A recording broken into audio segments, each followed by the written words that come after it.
एक बार तुम ये देखो,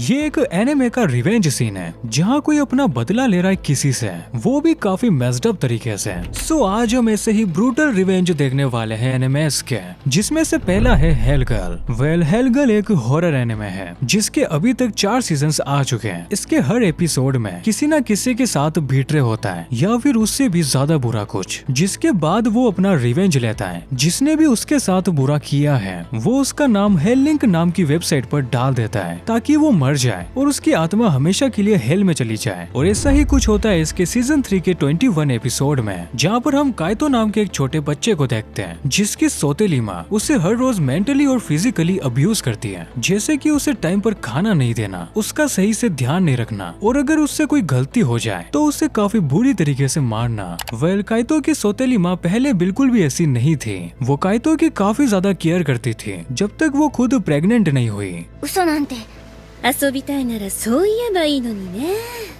またはお兄ちゃんみたいな嘘つきになっちゃダメですよ。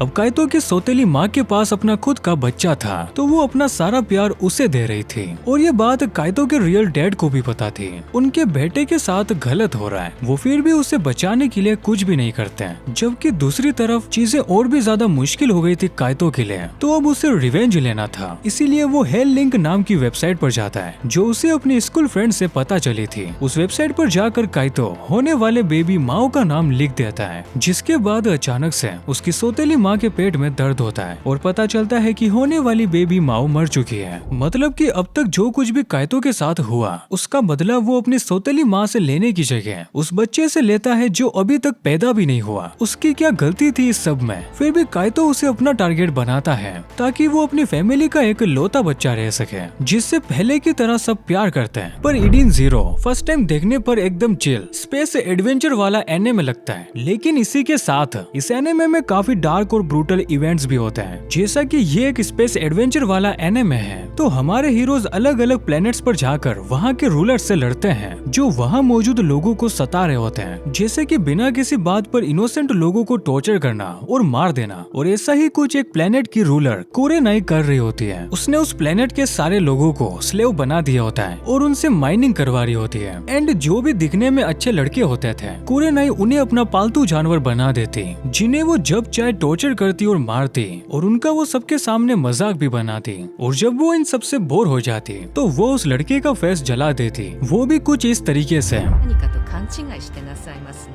気に入りませんわ。顔だけは勘弁してください。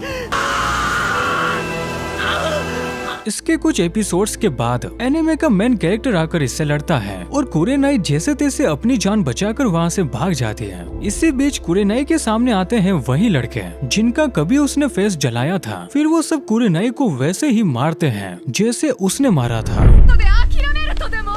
よいしょ。やめて、やめて。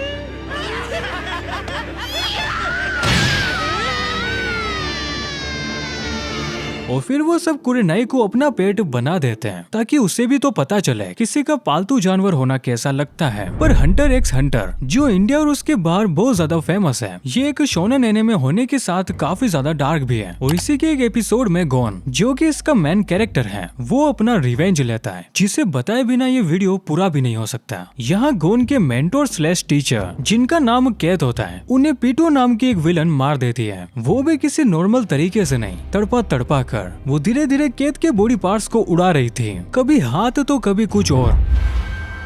見っけた。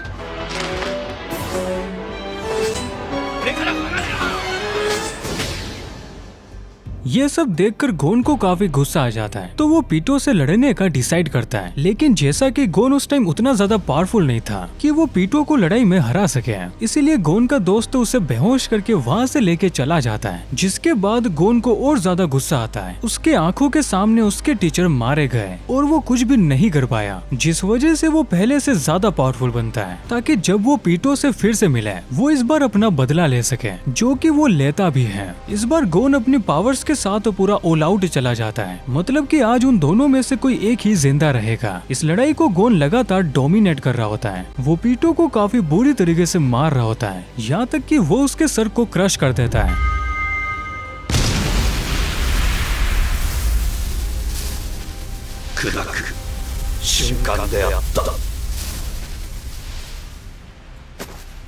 इसके बाद भी पीटो आसानी से मरती नहीं है। वो हेडलेस बॉडी के साथ भी लड़ती रहती है जब तक गोन उसे पूरी तरीके से मार नहीं देता। पर हाँ, किंगडम ऑफ रूइन में भी ऐसा ही कुछ रिवेंज होता है, क्योंकि इस एनिमे के वर्ल्ड में वीच और ह्यूमंस दोनों एक साथ रहते हैं, जहाँ वीच अपने मैजिक का यूज करके इंसानों की मदद करती है। बदले में इंसान उनके साथ खुशी खुशी रहते हैं। लेकिन जब ह्यूमंस आगे चलकर नई नई टेक्नोलॉजीज बनाते हैं, जिसके बाद उन्हें वीचेस की उतनी ज्यादा जरूरत नहीं थी, देन इंसान उन्हें एक खतरे की तरह समझने लगते हैं और उन्हें हंट करना शुरू कर देते हैं, जिसमें से एक होती है मेन कैरेक्टर की माँ, जो कि रियल तो नहीं थी, लेकिन इसी ने उसे बचपन में अडॉप्ट किया था। अब उससे ही रास्ते पर कई सारे लोग मार रहे हैं।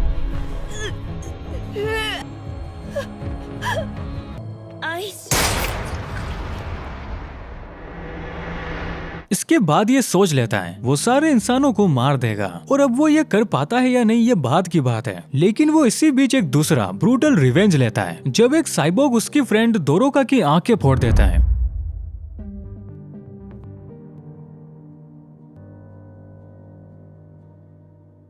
हाँ, ये सीन देखना सच में काफी मुश्किल है और इसे कोई भी इमेजिन करना भी नहीं चाहेगा। लेकिन इसी के बाद एमसी को काफी गुस्सा आ जाता है। पहले तो इंसानों ने उसकी माँ को मारा और अब उसकी एक लौती दोस्त को अंधा बना दिया, तो वो अपनी पूरी पावर से उस साइबोर्ग विलन को मार देता है, एकदम रूथलेस तरीके से। वैसे तो ये एक लौता डिस्टर्बिंग सीन नहीं है इस एनिमे का, ऐसे ब्रूटल सीन्स इसमें कहीं सारे हैं। लेकिन अगला रिवेंज एक ऐसे एनिमे से है जिसने एनिमे का पूरा मीनिंग ही बदल दिया और रशिया और चाइना जैसी कंट्रीज में बैन है अपने एक्सट्रीम कंटेंट की वजह से। हाँ, मैं एल्फन लीड की ही बात कर रहा हूँ। इसका एनिमे आज से 21 साल पहले रिलीज हुआ था और इसने अपनी डार्क ब्रूटल आइडेंटिटी बना दी। इस एनिमे में डिक्लोनियस नाम की स्पीशीज को दिखाया जाता है, जो वैसे तो इंसान की तरह ही होती है, लेकिन उनके पास 2 सिंग और इनविजिबल आर्म्स होते हैं। और ऐसी ही एक डिक्लोनियस होती है लूसी, जो इस एनिमे की एमसी भी है। हम देखते हैं वो कैसे अपने एक्सपेरिमेंट फैसिलिटी से भागती है और वो उन लोगों से बचती है जो उस पर एक्सपेरिमेंट कर रहे थे।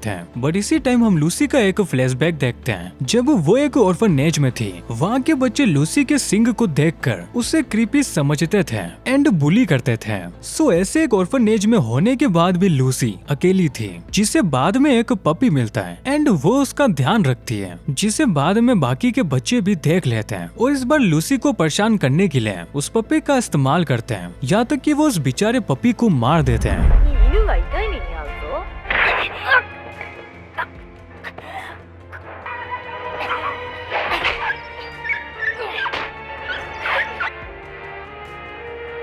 मतलब कि ये चीज काफी थी लूसी को यहाँ पर गुस्सा दिलाने के लिए, जिसके बाद वो उन बच्चों को सजा देती है, जिससे पूरे रूम में तबाही मच जाती है। आसपास उन लड़कों की बिना सर के बॉडीज पड़ी होती है, जो देखने में बहुत ज्यादा बुरा था। लेकिन तुम गुड नाइट पुन पुन को कैसे भूल सकते हो? चाहे इसकी मांगा किसी कंट्री में बैन नहीं हुई, लेकिन फिर भी इसकी स्टोरी में ब्रूटलिटी के अलावा वो सब कुछ है जो तुम्हें मेंटली डिस्टर्ब कर देगा। तुम खुद को उसकी स्टोरी में इमेजिन करने लगोगे, और इसी को मैंने पहले से एक्सप्लेन कर रखा है कैसे एक लड़के की पूरी लाइफ मैस हो जाती है, जो तुम्हें एक बार तो शॉक कर देगी। बाकी ये वीडियो बस यहीं तक थी, और अगर तुम्हें लगता है मैं किसी रिवेंज सीन को भूल चुका हूँ तो कमेंट बॉक्स में जरूर बताना।